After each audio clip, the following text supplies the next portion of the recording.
لكم اليوم وجبة اقتصادية وسهلة التحضير. عندنا 5 حبات الباطا، 3 البيضات، فلفل أخضر وأحمر، بصلة، جدن، مرشديدة، ملح، إبزار، زعتر والكمون، كزبر ومعدنوس. بعد ما قطعنا الباطا ديالنا قطع صغيرة ضفنا ليها الملح وغادي نديروها بسلق. نضيفو بصلة تقلى، كنضيفو عليها الزيت العود وكنحركو مزيان حتى تقلى مزيان. كنضيفو ليها الفلفله الحمراء والفلفله الخضراء والكزبر معدنوس.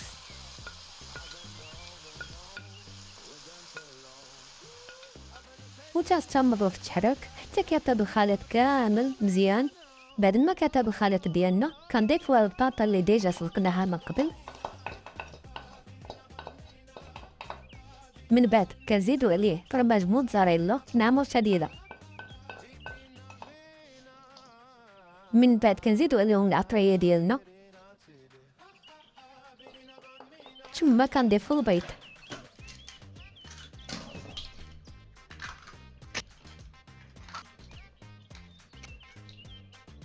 من بعد كنميرونجيو العناصر كامله مع بعضياتها، تمروا بهاد الطريقه هادي حتى كيمتزج لينا خليط كامل.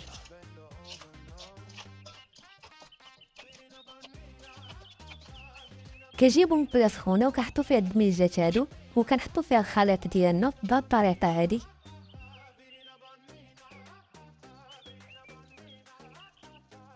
كنزيدو واحده اخرى وكنعمروها عاوتاني ونخليوها شويه على ما طيب. انا كنفرع الفيديو، ما نتوما خصكم تخليو واحد شويه باش طيب لكم. كنستمروا بحال هكا كل مره كنعمر وكنحاول دعاك بالمعلقه.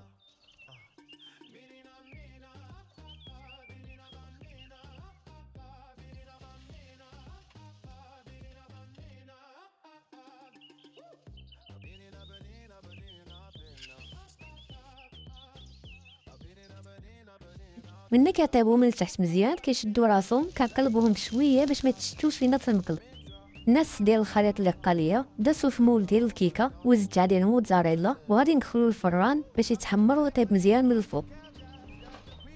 من بعد ما خرجنا من الفران كتشوفوا النتيجه، اللهم بارك. كتشي ندوزو للشكل النهائي كيف ما كتشوفوا، اللهم بارك. قطعنا المورفو كيف كتبان لك. عجبكم الفيديو ابوناو عندنا في لاشين يوتيوب، انتظرونا في الحلقه الجايه ان شاء الله. غادي تكون اكله اللي غتعجبكم بزاف ان شاء الله. ما تنساش تفعل زر الجرس باش يوصلك ديما الجديد.